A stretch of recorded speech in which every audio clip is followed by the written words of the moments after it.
rasa manis alami, hanya 0 kalori per saji. Tropicana Slim Stevia. Beliau reguler, cukup sering memberikan masukan-masukan kepada Bapak Presiden Prabowo Subianto. Di tengah malam saya memanggil staf saya, Kolonel Tumpal, coba saya ingin menulis sesuatu.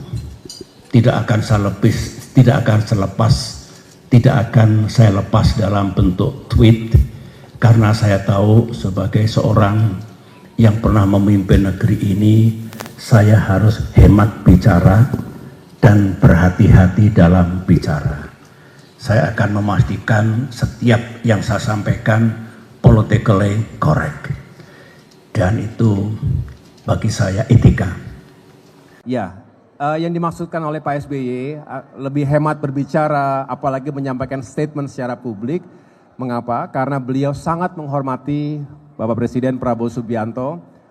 Siapapun yang sedang mengemban amanah, apalagi sebagai presiden, karena tentu tidak banyak yang bisa berempati karena ada berapa yang pernah menjadi presiden. Salah satunya Pak SBY tahu persis bahwa tidak mudah memimpin negeri sebesar Indonesia di tengah-tengah badai dan tantangan global yang juga menuntut kebijaksanaan, termasuk juga langkah-langkah kepemimpinan yang strategis dan juga berdampak positif langsung pada masyarakat kita. Jadi tentunya Pak SBY tidak ingin disalahartikan, justru beliau diam-diam lebih banyak memberikan masukan. Saya tahu persis beliau reguler, cukup sering memberikan masukan-masukan kepada Bapak Presiden Prabowo Subianto.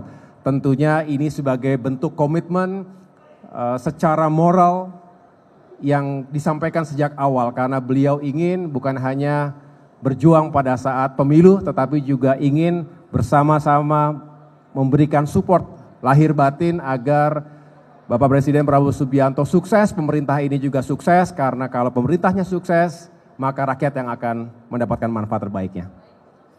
Cukup ya? Terakhir ya.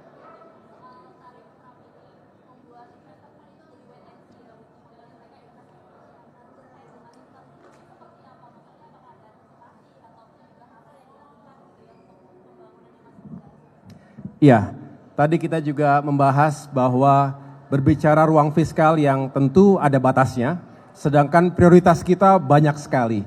Visi misi Astacita juga meniscayakan kapasitas penganggaran yang besar. Dan kita harus menetapkan prioritas dengan bijak. Oleh karena itu kami juga memahami itu, termasuk harus meneliti proyek-proyek infrastruktur mana yang memang mendapatkan prioritas utama. Ada urgensi hari ini yang tidak bisa ditunda-tunda. Contohnya bagaimana kita untuk menyukseskan swasembada pangan, kita pastikan irigasi itu benar-benar bekerja secara optimal. Lalu kita juga harus bisa meletakkan mana yang masih bisa kita tunda terlebih dahulu. Sambil kita melihat stabilitas situasi ekonomi global dan juga di kawasan termasuk Indonesia. Tetapi prinsipnya kita juga tidak boleh lelah untuk mencari potensi-potensi baru. Sumber-sumber investasi itu bisa datang dari mana saja. Saya sendiri terbuka maupun tertutup aktif untuk berkomunikasi dengan berbagai pihak, termasuk dalam dan luar negeri yang memiliki intensi, ketertarikan, dan keinginan untuk menanamkan modal. Jadi memobilisasi private capital ini juga merupakan salah satu core bisnis pemerintah agar bisa mendukung kebutuhan anggaran untuk kelanjutan pembangunan infrastruktur dan pengembangan kewilayahan. Itu yang kami lakukan, dan saya rasa kita semua kalau mendengar ada kata-kata yang masih wait and see bisa dimaklumi karena memang situasinya masih penuh dengan ketidakpastian, tapi tetap ada optimisme dan harapan yang baik ke depan. Oke, terima kasih.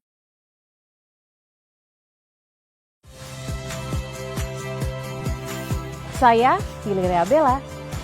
Saksikan program-program Kompas TV melalui siaran digital, pay TV, dan media streaming lainnya. Kompas TV, independen, terpercaya.